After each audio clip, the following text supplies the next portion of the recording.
So, hi everyone, thank you for joining us. Today we welcome you to a CE3C conference, and we are very pleased to have as our speakers Denis Bourguet and Thomas Guillemaud. The conference will be recorded, so I ask anyone who does not want to appear to keep the video turned off. The video will later be available on our YouTube channel. So you can ask questions during the talk through the chat, or at the end, you can ask our speakers directly.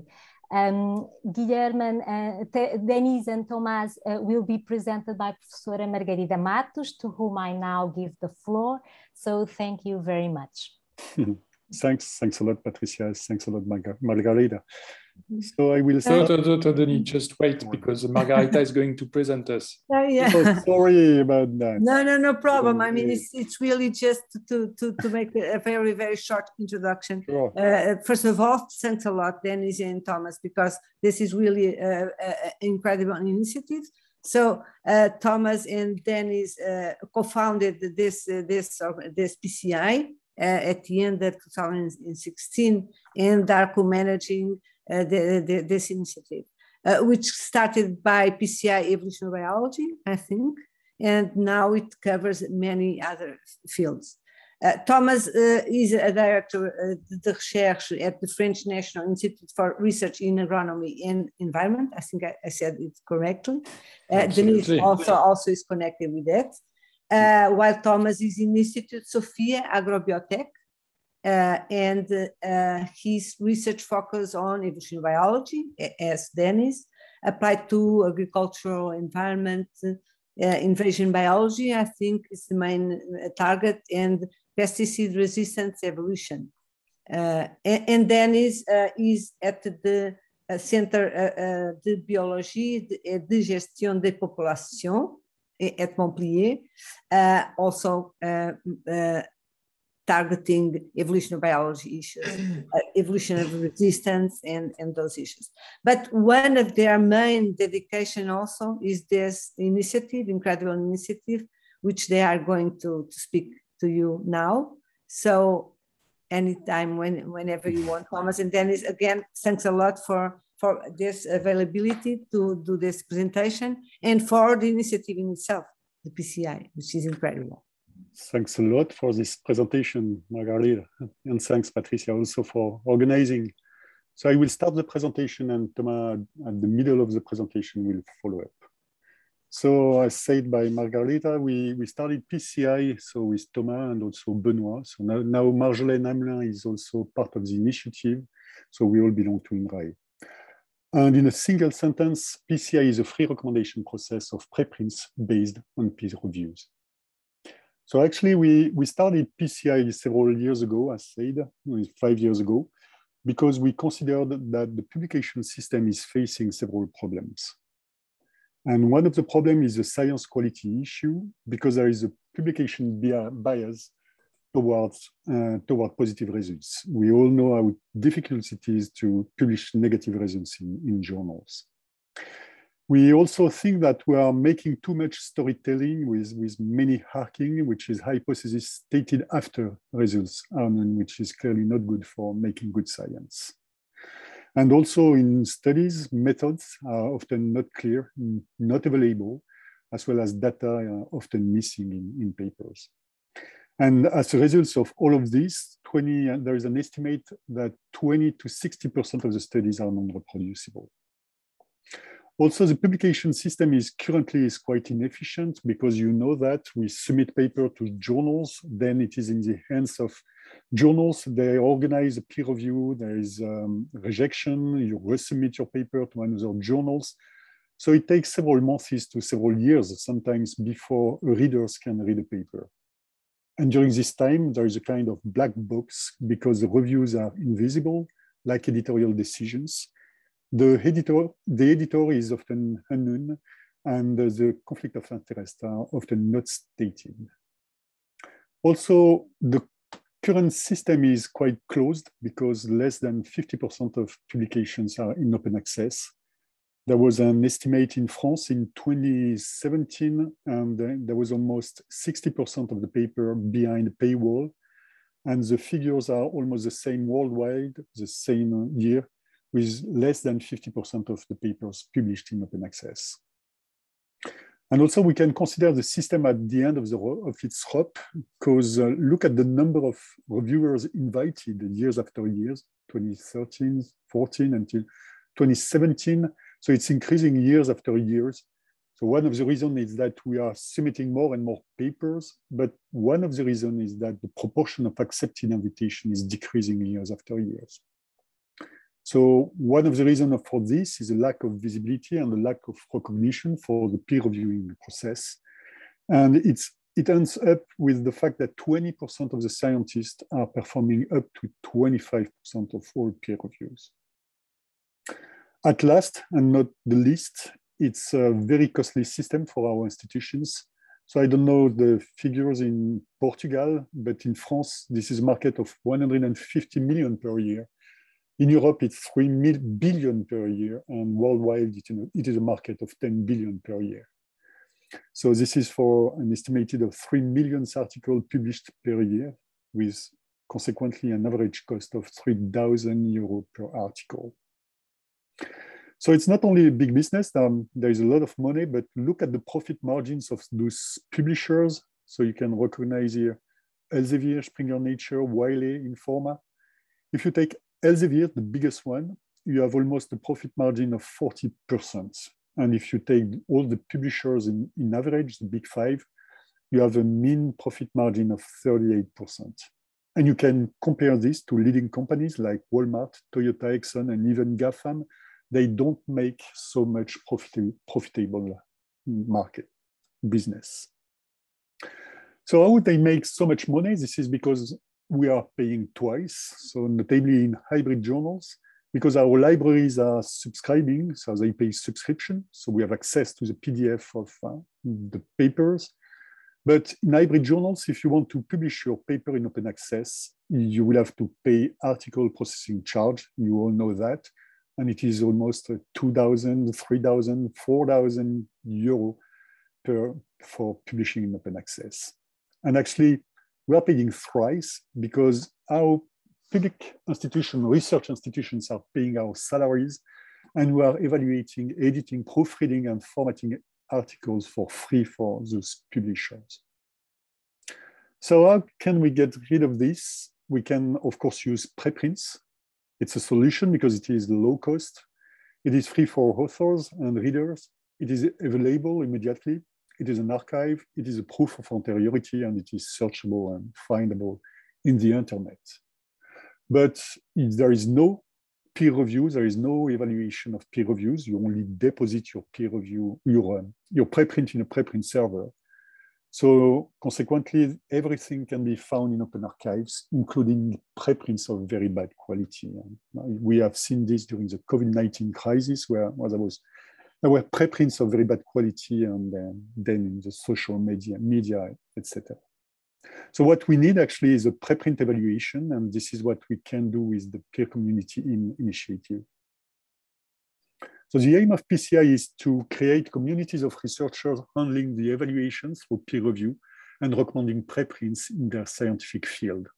So in biology, now people are mostly using bioRxiv, but you can deposit also in arXiv, in Zenodo, in the French system, in HAL, and in OSF preprints. As said by Margarita, we started with PCI evolutionary biology, but then we created PCI ecology, PCI paleontology, and so PCI genomics more recently, and Thomas will give you more details about the number of PCIs. So how PCI is working? So if you want to submit to a PCI, you need first to deposit your preprint in a preprint server. We also require authors to deposit their data, script, and codes in repository. Once you have done this, you can submit your paper in PCI. So for example, if it is a paper preprint in ecology, you can submit it to PCI ecology. In the website, you will fill a submission form. You indicate the link to the preprint in the preprint server. You indicate the abstract, you indicate the authors, and you can suggest recommenders. We call recommenders the equivalent of associate editors in journals. And for example, Margarita is a recommender as PCI Ecology and PCI Evolutionary Biology. So once the managing board is validating the submission, the suggested recommenders have an alert, and it happens that none of them is interested by handling the preprints, and the preprints is not considered by the system. So the authors can submit it elsewhere. If one of the recommenders, for example, Margarita, is interested by the preprint, she will organize the peer reviewing process. She will invite reviewers, and based on at least 2 peer reviews, she will make an editorial decision. The editorial decision can be to reject the paper or to ask the authors to revise the paper. So there can be several rounds of peer review like this with version 1, version 2, and the authors will reply to the comments of the reviewers. But at the end, Margarita will reject the paper or will accept the paper. In case of acceptation, there will be 2 things happening. Oui. First, the authors will deposit a final. Alors, Thomas? Oui. Vous savez, c'est le rond-point qu'il y a entre le rond-point des Patricia, shops. can you unmute Thomas? Yeah, thank you. So at the end, if there is an acceptation, the authors will deposit a final version in the preprint server, and Margarita will write a recommendation text where she will explain the quality of the paper, the kind of news and view, and we will publish this recommendation text and the reviews on the PCI website. So this is, for example, a PCI recommended preprint because we provide the authors a template for formatting their paper. So this is a paper recommended by PCI Evolutionary Biology. So you can see the title, the authors, and the abstract. And this is a recommendation on the PCI website. So you can see the title of the recommendation, the recommenders. So this paper was co-recommended by Trine Bilde and Matteo Fumagalli based on 3 anonymous reviewers. So you can see the title of the paper, you can see the authors, and the beginning of the recommendation. So everything is published in open access, in open peer review, open data, and open code. And this PCI recommended preprint can be considered as a final, valid, findable, and citable article. So the consequences of using PCI is that you are saving money, you are saving credits from research agencies. We made an estimate with Thomas for a paper recommended by PCI, and the cost is around €150 per paper. But again, we don't ask authors to pay for it or readers to pay for reading the paper. The costs are covered by public institutions because they give some support to PCI. And this is to compare to the €3,000 on average per paper. Using PCI, the results are accessible right away because we are using preprints. There is a transparency of data, methods, scripts, codes, IDs, hypotheses, and a transparency also of the evaluations. The editorial policy of a journal is replaced in the case of PCA by a clear and argued recommendation text. And we also limit the conflict of interest because we prohibit financial conflict of interest of authors, and we also prohibit conflict of interest of reviewers and recommenders in one side, and authors and content of the article on the other side. So PCI can be seen as a mean to break the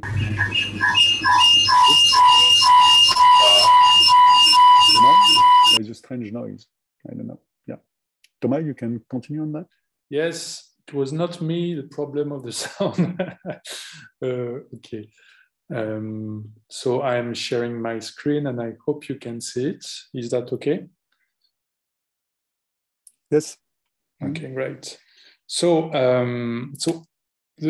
what Denis told you looks absolutely good and fantastic. And in fact, we have some problems. It's less good than it appeared until now. And I'm going to tell you about the dark side of PCI. So we have some problems with PCIs, okay? PCIs faces obstacles. And the first group of obstacles is the following. The first thing is that the preprint servers and the search engines, they usually do not indicate properly that the preprints have been peer-reviewed and recommended. And the second fact is that the PCI recommended preprint are not correctly indexed in the big databases that we, the biologists, used to use. For instance, the Web of Science, Medline, PubMed Central, etc. So the consequence of this is that the PCI recommended preprints, they do lack visibility, and this is a very important problem for the scientists themselves. The second kind of problem is linked to the first group of problems. It is the fact that the PCI system is not well known by many evaluation committees, the committees that evaluate the career of the researchers, the project of the researchers. And these evaluation committees also are very often conservative, and they prefer not to change their evaluation criteria. So they continue to use the number of articles that are published, the impact factor of the article, of the candidate, the H-index of the candidate, etc. So many researchers, they do still need to publish real publications in normal journals. So this is a problem because the principle of PCI is not to do so, it's not to publish in classic journals. So we thought with Denis and with the colleagues about a solution to this problem, and we ended up with a strategy to offer the possibility to the authors using PCI to publish their article after the use of PCI. So the strategy that we suggest is the following. The authors, they still have the possibility to let the preprints that are recommended by a PCI, to let these preprints on a preprint server. Okay, so this is the really playing the game of PCI. And they also have the possibility to publish their article. So the first possibility is to directly publish by a simple transfer their article into the peer community journal. So this journal is a brand new journal, okay, that will be launched in the coming days, and it belongs to the organization Peer Community In. This journal is in diamond open access. It is free for the readers and it is free for the authors.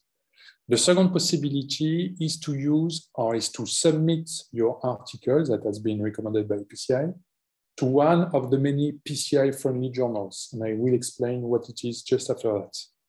And the third possibility is a simple possibility of just submitting your article to any journals of your choice that are not particularly PCI-friendly. So what is a PCI-friendly journal? It's a category of journals that have a commitment toward Peer Community In. So the first category of PCI-friendly journal is the top-level commitment of these journals.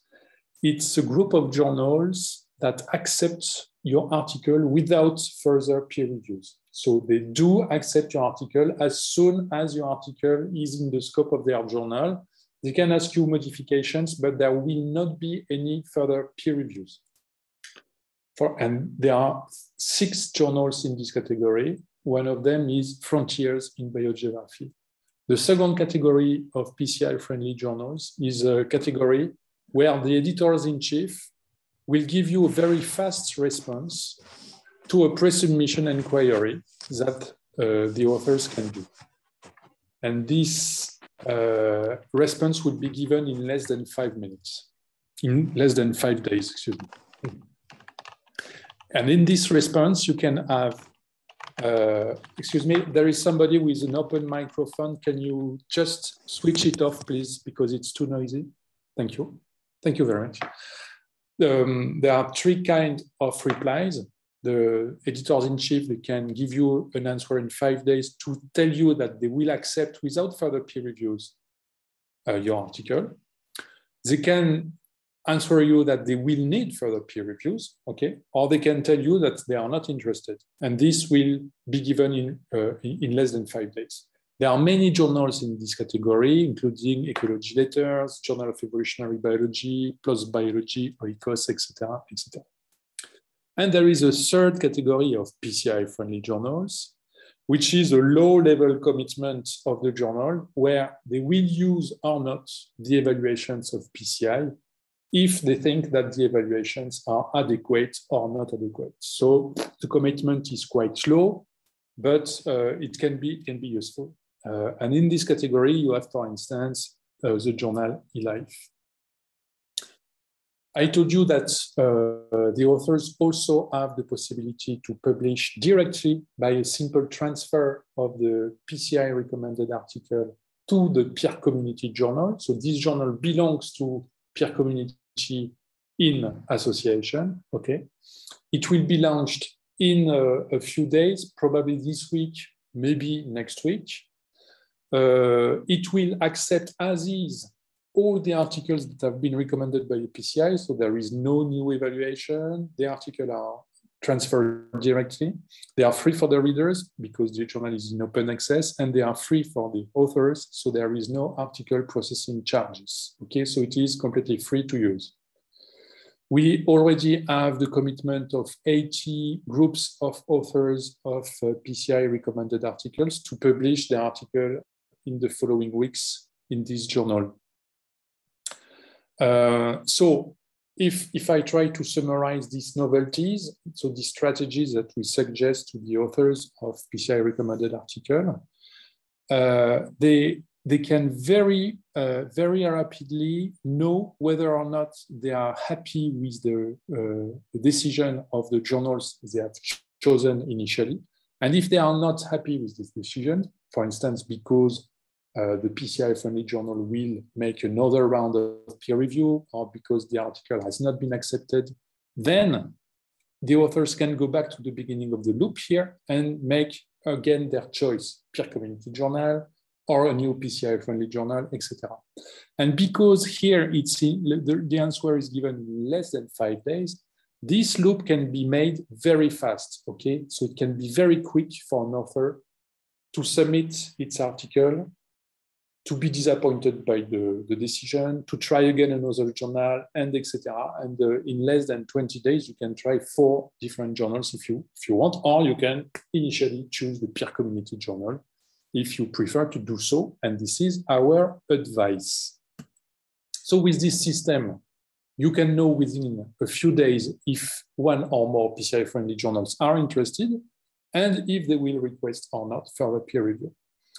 And you will get a 100% chance to publish rapidly in a journal that is in free open access, and that will be indexed in a coming future, the peer community journal.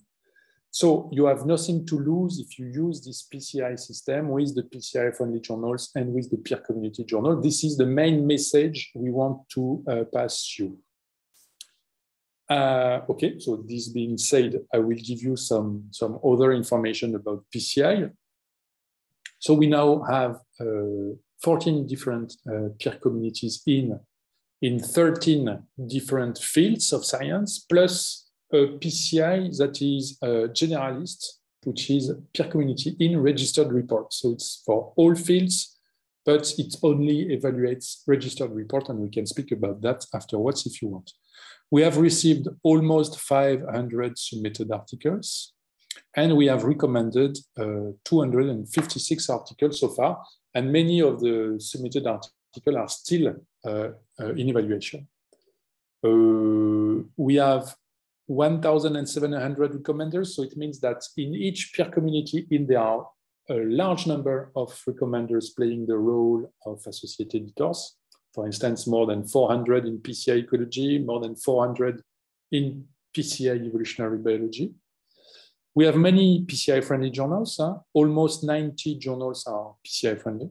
And we have many supporting organizations, scientific societies, universities, departments, institutes, etc., that support us both symbolically and, for some of them, also financially. And this is very important for us because we are a non-profit and a non-commercial organization at PCI. So we have no direct income. So we depend on donations from supporting organizations. So the current PCIs that work today are the following. So we started by PCI evolutionary biology, and then we extended to the neighbor fields of PCI ecology and PCI paleontology. And then we opened several different PCIs in different fields, including mathematical and computational biology here, genomics, the register I told you about before, and this was launched this year, and also a PCI in ecotoxicology and a PCI in infections that we just opened very, very recently.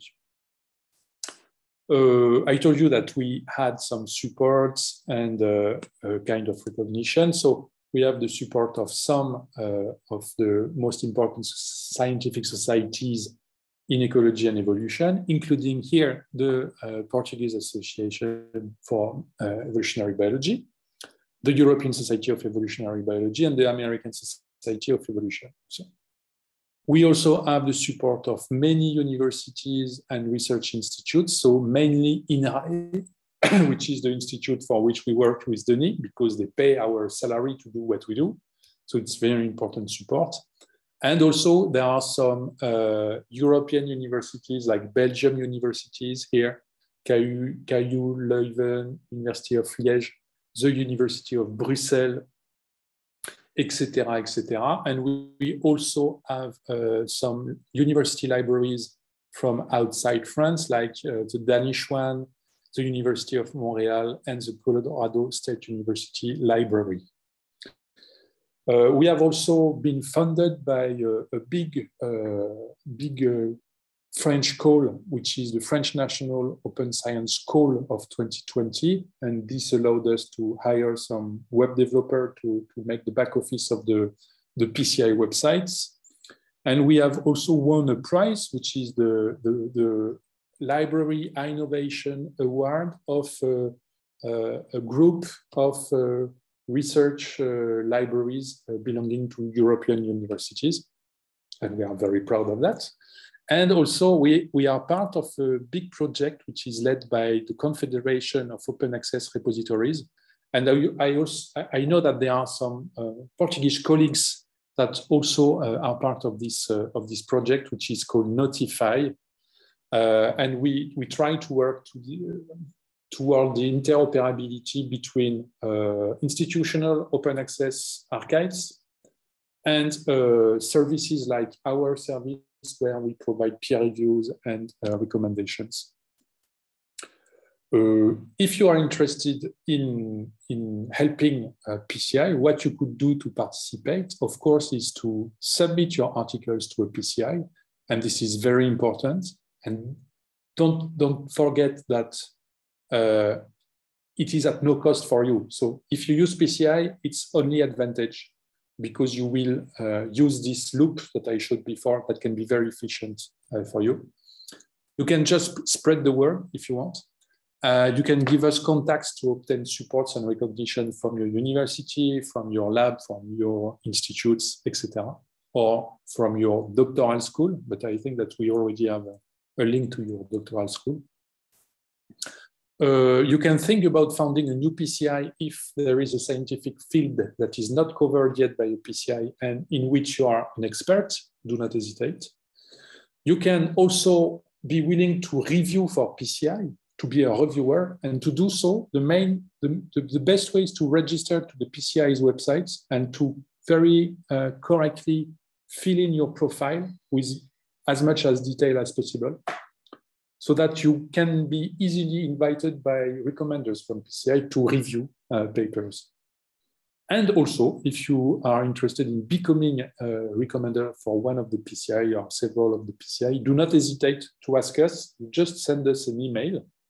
We will put you the address in the chat section, and we will reply and explain you how to become a recommender. And this is it. So we thank you very much again, Patricia and Margarida. And we will be happy to reply any questions you may have, or criticism or comments or whatever you want. Thank you very much for your presentation. So now let's start to have, I don't know who wants to ask something to both of you.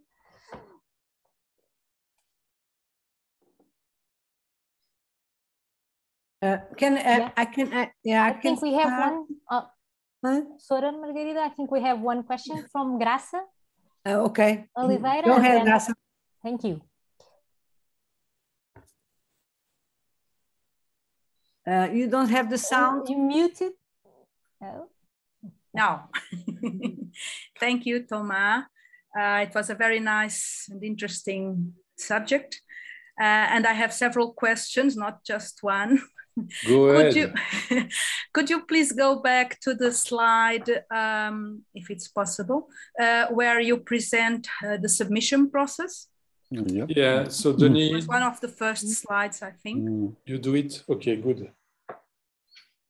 Because I'm not sure I completely understood. Yes, this one. Okay, it was not clear to me the step of the recommender. So the recommender receives the paper, right? And according to the subject or whatever the fields involved in this paper, will invite at least 2 reviewers, I think you said, or more than that. They need to make an editorial decision. They need 2 peer reviews, and like in the journals, they need to invite more than 2 reviewers. Okay. So, and based on these reviewers, what exactly will they do? Will they do a similar job as in a classic journal review? Exactly. They check the science. They check if everything is okay. It's not they do not indicate if they are interested by the paper, because this is the duty of recommender, because the recommender is taking in charge the paper because it is interesting. So the reviewers, we ask the reviewers to concentrate on the quality of the science that is done. Okay. So like in the journal, so it helps recommenders, and in the case of journals, it helps the associate editors to make editorial decision. It's clearly similar. Yeah. Okay. These reviews, the result can be something like, okay, this is interesting, this is innovative, this should be published, but several improvements should be made, for example. Yeah. How will the recommender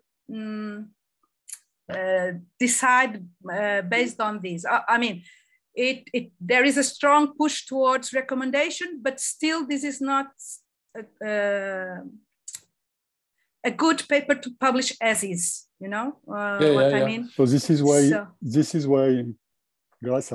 why they can ask authors to revise the paper. So I didn't hear that. Exactly. Okay. So, it's like in a journal, they can reject the paper, they can accept the paper, or they can ask the authors to make revision of the paper based on the peer reviews. Yeah. Okay, so this was perhaps I was not paying enough attention then. So sorry, it wasn't clear. Yeah. Okay, so now my other 2 questions are 3 questions. First, with this system, how do you solve the problem of time of the review? So the authors submit the paper. I think you showed that on average until now it lasts about 47 days. I understood it correctly. Yep. But still, this is an average, right? So one of the problems you pointed out was the one paper can be in the journals under evaluation for a year. Yeah. Right? So the main answer to that is that we use preprints. So the authors, they have to deposit their preprints in preprint server. So it means that the readers, they are able to read the article as soon as the authors deposit the article in the preprint server. So this is the main reason why we save enormous time to the readers to be able to read the article, okay, compared to a normal journal where you can read the article only at the end of the process of publication. Here is different because the authors, they first publish in a way, they publish the article on a preprint server, and then the evaluation goes thereafter, goes after the the posting of the article on the preprint server. So it means that the publication process, the evaluation process can be a long process, but the readers, they are able to read the article at the beginning, from the beginning, if you see what I mean. Yes, I see. But the evaluation process of PCI is as long as a journal. Okay. There is no difference from this point of view. Okay. But the only difference is the fact that we use preprints. It's okay. So the preprint is public, despite it doesn't matter if it's bad paper, good paper, good science, whatever. Yeah. So is there any way that the reader, I mean, there must be very educated, well-educated readers to access these preprints, because someone who is not really in the field or very experienced will take it as a good. Yes, and this is, I imagine media accessing these types of things. This is a general, Grasa, you're correct, but this is a general problem with a preprint in preprint server, because there is no peer review of this. Yes. And this is, as I said, we have seen this COVID-19, where there was paper deposited in preprint server. So the social, the media, so they talk about them, about these papers, and it was wrong. It can happen. It can happen. Yep. Okay. Well, anyway, this was not really my question. My question was about the time, and Thomas or Denis answered. And another problem is the number of reviews. Can you just put just one question? Yes. Yeah, you can put it, okay, but then open to others. Okay. Can I? No, of course. How do you solve the problem about the low percentage of reviewers available and willing to do these reviews? Because I think this is a very serious problem, because I have this experience. How do you encourage reviewers to do this? Because this is, as you know, an unpaid job. This takes time. This takes responsibility. And how do you hope to increase? I don't know if you hope to increase the number of reviewers. I can start answering. There is an incentive for reviewing for PCI, because when we publish recommendation, we also publish the reviews. So people can just give the link to the recommendation and to the reviews on the PCI website. So this is a good incentive. They can put this on their CV. So what we expect also is people, researchers, to be more willing to review for PCI rather than for commercial journals. And we have seen this. So probably that also is a good incentive for making reviews for non-profit, non-commercial initiative like PCI. Yes, because the work is the same. So I can choose whether I go to PCI or to, Thank you. Thanks a lot, Grasa. Many pertinent questions that you did. I'm just going to be skeptical about one thing. I mean, I think this is a fantastic initiative. I myself am involved in organizing the deposition in what might be called an open access science initiative, the repository of Lisbon. And what we face is a lot of frustration, because we are not allowed to deposit the final format except if it's paid. And so this is not open access science, so it's really incredible. But my skepticism is the following. You said that your journal is going to be indexed. So it will be indexed in like the WYSI Web of Science, which, as you know, there is a lot, as you said, evaluation committees are a lot, prone to make analyses that are not qualitative, it's just quantitative. How many, how many papers in such impact factor journals and things like that. So how do you think you can solve this? Are you going to have problems, for instance, with those? Margarida, we are not going to solve the impact factor problem, okay? Yeah. Because it's a huge problem. So we are not going to solve it, at least not in the following months and years, for sure.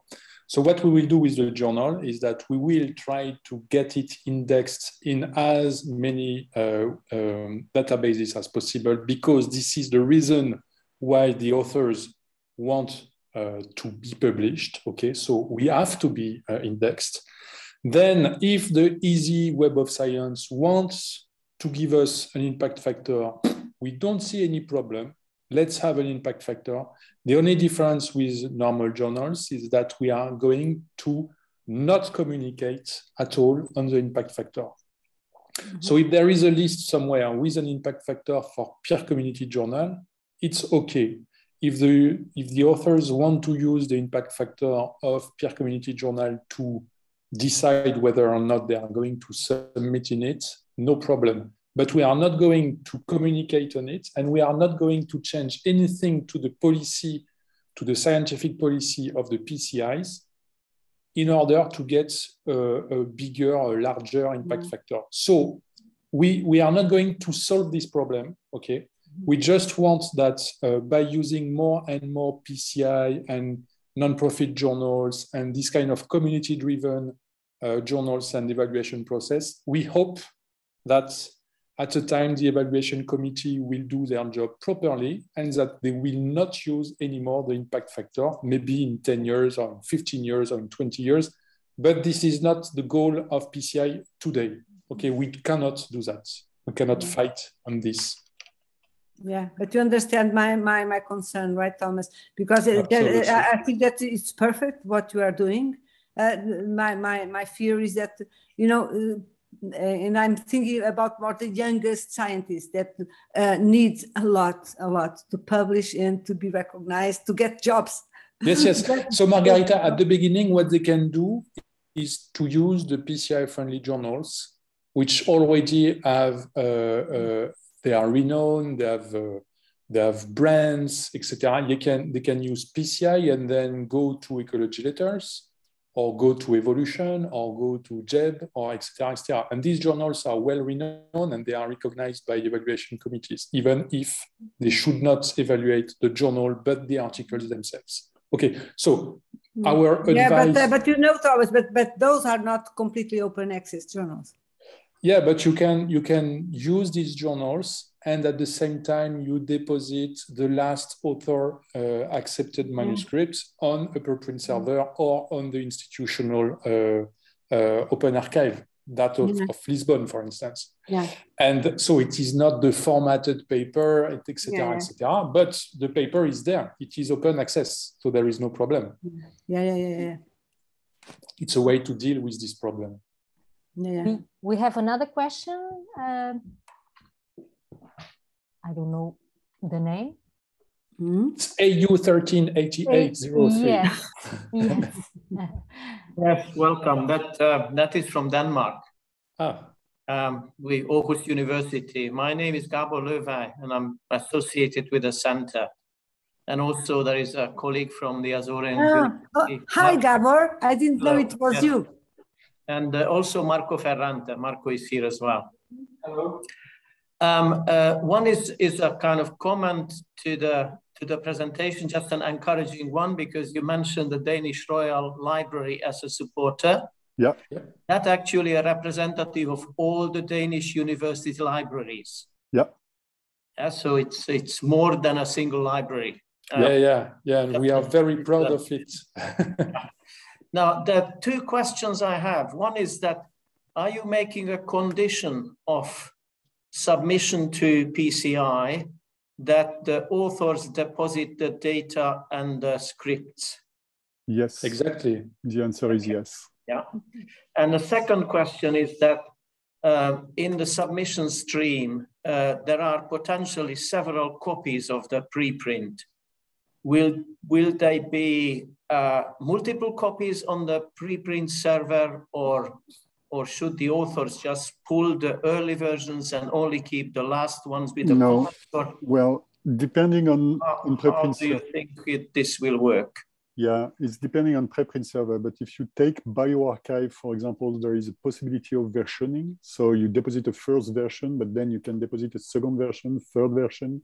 You cannot remove a previous version, but you can put several versions. And at PCI, we do not recommend the preprint, we recommend the version of the preprint.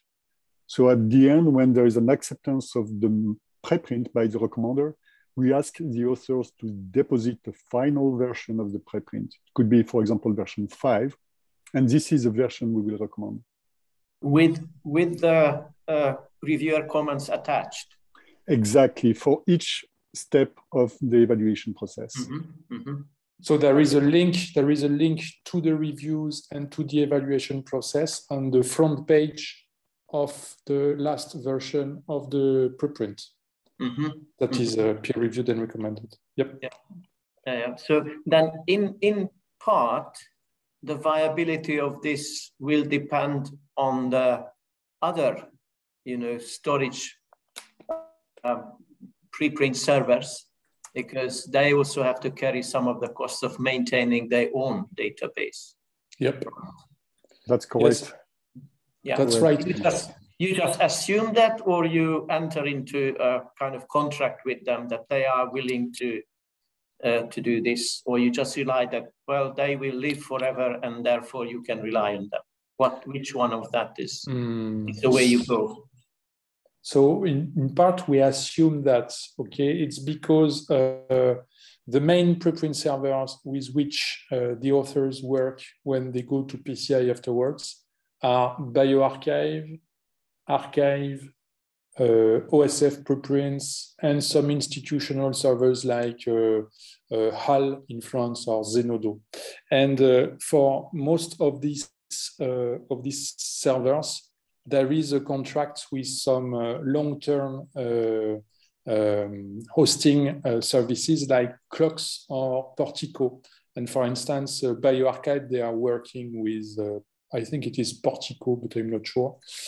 And HAL, they have their own long-term maintenance service, and et cetera, et cetera. So we cannot guarantee the readers and the authors that there will be this long-term maintenance, but this is up to the authors. They have to think about this question and to decide whether they use this service or this service based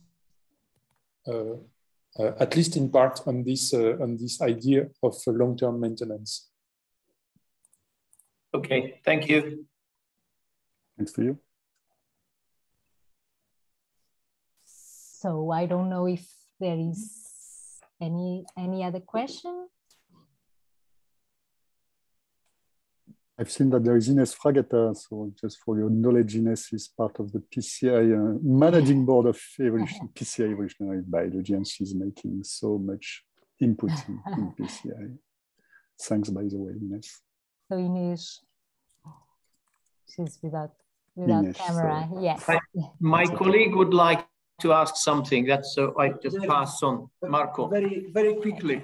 It's mostly a curiosity. Can the data set and the review be cited, are citable? I don't hear you. Can you repeat? Can you hear me now? Yes. Yeah. I was wondering if the data sets and also the reviewers' comments, are they citable? Can they be cited? So the data sets, they have to be deposited by the authors, and they have to provide the DOI of the data set in their article. So they have to be citable, okay? At the beginning, it was not very well done, and we are better and better at that, at making it mandatory, okay? So there is an improvement. And for the peer reviews, the peer reviews are not citable directly themselves, but what you can cite is the evaluation process, because we give a DOI to the evaluation process globally, to the recommendation text, and the peer reviews are appendixes of this recommendation. Okay. So you can cite it indirectly. Yeah, perfect. Thank you very much.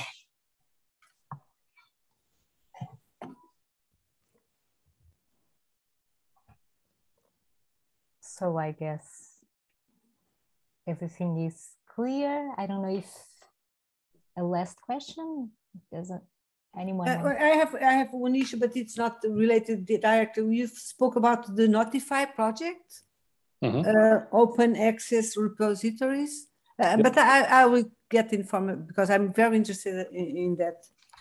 Okay, so do you know the people working in this COAR Notify project in Portugal, or don't you know them? No, I don't. So I think I can give you their names right now. It's Eloy Rodrigues, the University of Minho. You know him? Eloy Rodrigues, Universidade do Minho. Eloy Rodrigues, University of Minho. No, I don't. Can you just send in the chat his name, full name? Ah, I'm seeing it now. Okay, thanks a lot. That's great. Yeah. Okay. Thank you. Welcome. You're welcome.